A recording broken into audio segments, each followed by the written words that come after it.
झोपड़ी का रहस्य, प्रतिशोध, दया और मुक्ति की कथा। बहुत समय पहले की बात है। एक छोटे से गांव के किनारे एक अनाथ बालक रहता था। उसका न कोई परिवार था, न कोई ठिकाना। गांव वाले पहले उसे कभी कभार भोजन दे दिया करते और वह किसी भी घर के आंगन या छप्पर के नीचे सो जाता। लेकिन समय के साथ गांव वालों का हृदय कठोर होता गया। उन्होंने बालक को दुत्कारना शुरू कर दिया।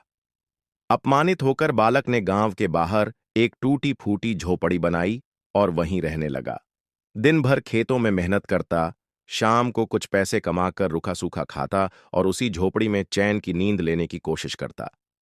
लेकिन एक डरावनी समस्या गांव पर मंडरा रही थी।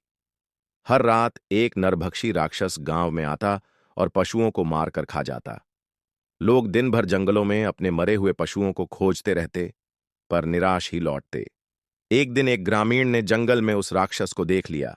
डर के मारे वह हाँफता हुआ गांव आया और सबको सतर्क किया। उसी रात गांव वाले छुपकर राक्षस के आने का इंतजार करने लगे। जैसे ही वह आया और पशु पर झपटा, गांव वालों ने उसे घेर लिया। लाठियों और तलवारों से हमला किया। घायल राक्षस जान बचाने के लिए भाग खड़ा हुआ। राक्षस भागता भागता बालक की झोपड़ी में घुस आया। बालक चौंक गया।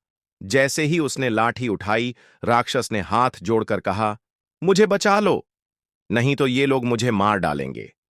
मैं तुम्हारा आर्णी रहूंगा। बालक के मन में राक्षस की दयनीय अवस्था देखकर दया तो आई, लेकिन साथ ही एक विचार भी आया।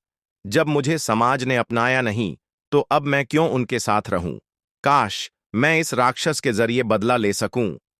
उसने राक्षस को शरण दी, लेकिन उसकी झोपड़ी सुरक्षित नहीं थी। तभी राक्षस ने एक युक्ति सुझाई। मैं एक मक्खी बनकर तुम्हारे मुंह में चला जाऊंगा, वहां कोई मुझे खोज नहीं पाएगा। बालक ने सहमति में सिर हिलाया और राक्षस उसके मुंह में समा गया। कुछ समय बाद गांव वाले बालक की झोपड़ी में पहुंचे। तूने राक्षस को देखा? उन्होंने पूछा। नहीं, बालक ने मासूमियत से जवाब दिया। गांव वाले लौट गए। बालक ने चैन की सांस ली और राक्षस को कहा, अब बाहर आ जाओ। राक्षस की आवाज आई, नहीं, यहां बहुत आराम है, अब मैं यहीं रहूंगा। यह सुनकर बालक सन्न रह गया। वह समझ गया कि उसने जिस पर दया की थी, वही अब उसका सबसे बड़ा संकट बन गया है। डर और पछतावे में डूबा बालक गांव के तांत्रिक के पास पहुंचा और सारी बात बता दी।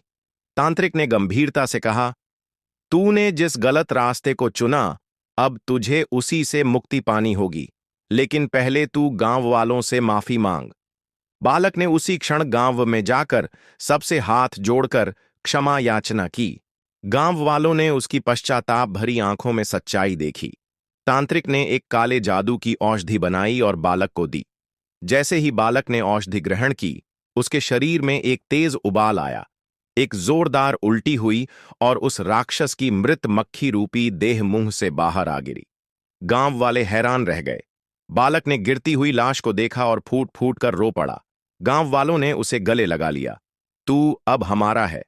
तूने गलती की, लेकिन उसे सुधारा भी। यही सच्ची मानवता है।